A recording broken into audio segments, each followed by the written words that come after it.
就在3月21号凌晨，国民党籍的台中市长被岛内某些人捧为国民党一姐的卢秀燕，结束了长达11天的窜美行程，风风光光的回到台湾。一下飞机啊，这卢大妈对着镜头那是春风满面，红光焕发呀。她迫不及待的掏出早就准备好的稿子，对着麦克风大言不惭的宣布：各位乡亲，我这次去美国整理出来的成果那是超乎预期的。我跟美国政府部门进行了多次深入对话，收获满满。各位，我当时一听这话我这个白眼差点没翻到后脑勺去。什么叫成果超乎预期？哎，你一个台中市长拿着台中老百姓交的税，跑去美国待了10多天，咱们就掰开揉碎了问问，你这个深入对话到底对错什么实惠？是美国人一拍大腿免了台湾的关税了？还是说你把台中农民种的凤梨一车一车的卖到美国超市去了？还是你拉来了什么硅谷的大财团要在台中建厂，解决当地年轻人的就业问题了？或者是你带回了什么锦囊妙计，能让现在剑拔弩张的台海局势瞬间春暖花开，让台湾老百姓不用再提心吊胆的过日子了？一样都没有，连个指甲盖大小的实惠都没有。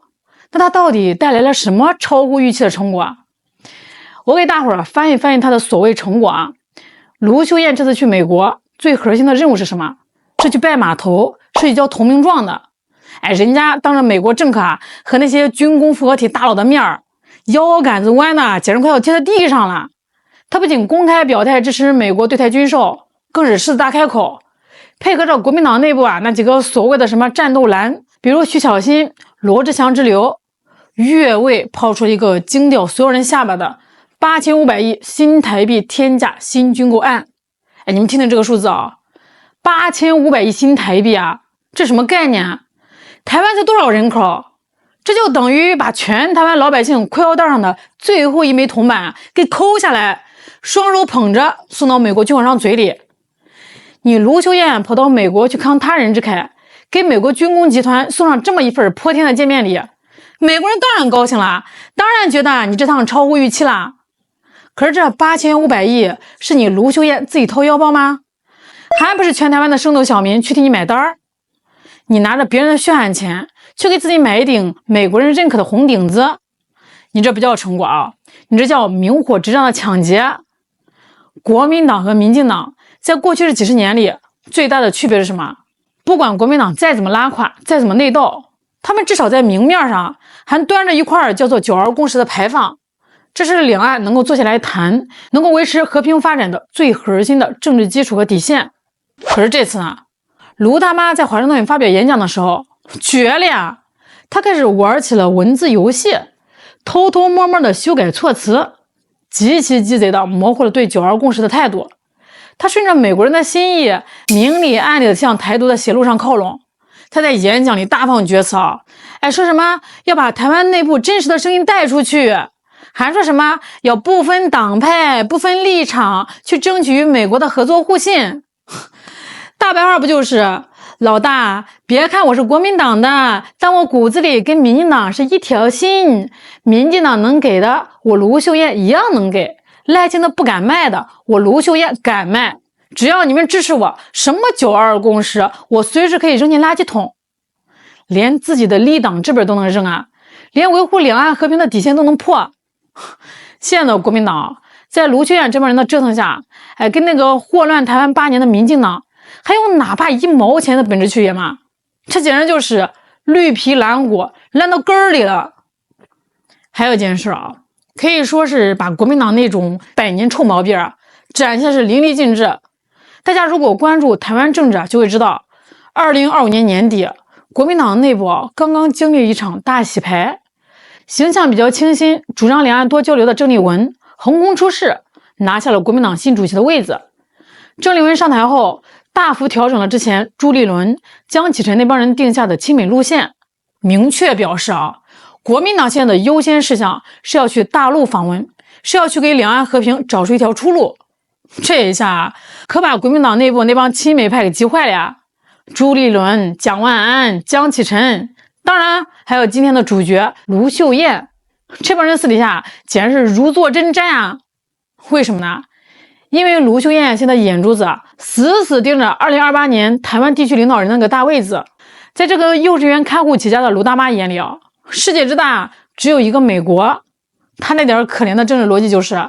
想要在2028年会上大位，唯一的胜选方程式就是必须得到美国主子的摸头和背书。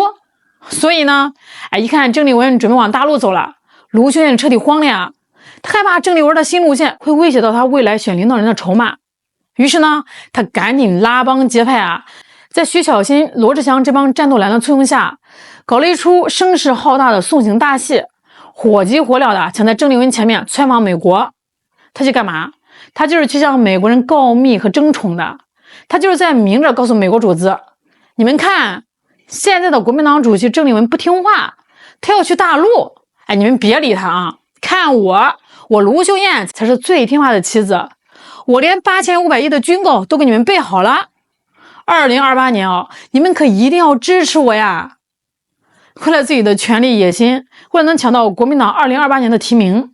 不惜把整个台湾绑在战争的火药桶上。这个吃相真的是要多难看有多难看可是哪怕你卢秀燕跪得再标准，磕头磕得再响亮，美国人真的把你当回事吗？这趟行程里最搞笑最打脸的一幕发生在美国的曼彻斯特市。卢秀燕自以为是个大人物跑去拜访这个所谓的台中姐妹市。她满心以为怎么着人家也得铺个红地毯搞个高规格的对等接待吧。结果呢，现场的布置寒酸的让人想笑。会客室里，老美那边是高高挂着一面美国国旗，而给卢秀燕这边准备的呢，连个像样的标志都没有，只可怜巴巴的竖着一面小小的市旗。这在外交礼仪上叫赤裸裸的无视，叫疯狂打脸。人家就是在明晃晃的告诉你你算个什么东西你就是一个地方上的小市长，别在我这儿摆什么领导人的谱。美国人一点炒作的机会都没给他留。那面对杨大人这种怠慢和羞辱，咱们这位在台湾岛内呼风唤雨的卢大妈是什么反应呢？她竟然完全没有觉得难看她依然笑得跟花儿一样，笑成一道眯眯眼。她用所谓台湾人那套卑躬屈膝的礼貌，拼命的去掩盖她骨子里那种深深的自卑和谄媚看到这一幕我真是觉得悲哀卢秀燕这帮人永远弄不明白一个最简单的国际真理：美国人从来只尊重一种人，那就是敢在战场上跟他硬碰硬，并且战胜过他的人。抗美援朝的冰天雪地里，上甘岭的炮火连天里，中国人用铁与血打出让美国人至今胆寒的尊严。而像卢秀燕这种低眉顺目还没见面膝盖就先软的妹妹派，在美国人眼里连个盟友都算不上，顶多就是一条可以随时利用随时可以一脚踢开的看门狗罢了。你摇尾巴摇得越欢，人家越觉得你贱。说到这里大家有没有觉得这个套路特别眼熟？没错，这和当年蔡英文走的不就是一模一样的路子吗？蔡英文在任那8年偷偷摸摸窜美了多少次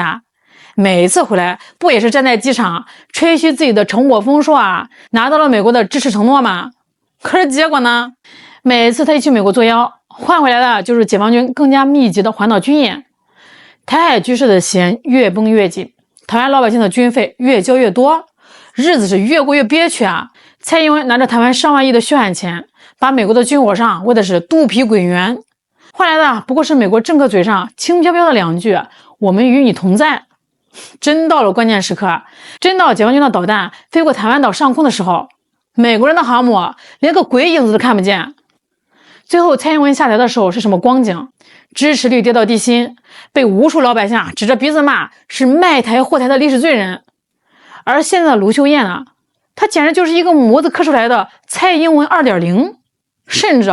她比蔡英文还要急不可耐，还要毫无底线。蔡英文呢，好歹披着一件台独的外衣，她本来就是干这个买卖的。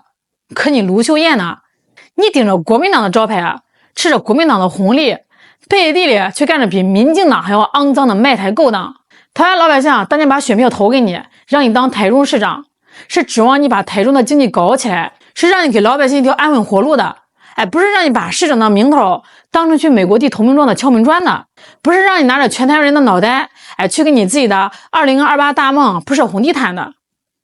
你卢大妈书桌台上那面镜子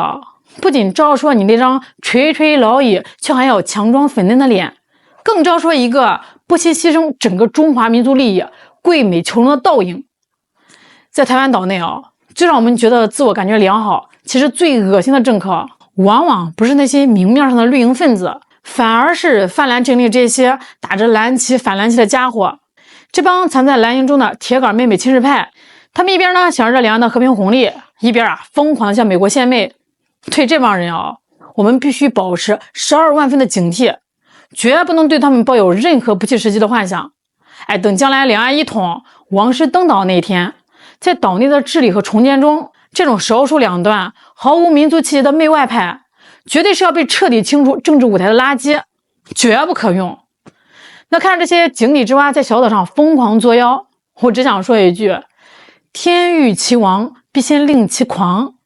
咱们就静静看着他们还能蹦跶几天。好啦，今天就聊到这儿了，我是肖兰，咱们下期再见。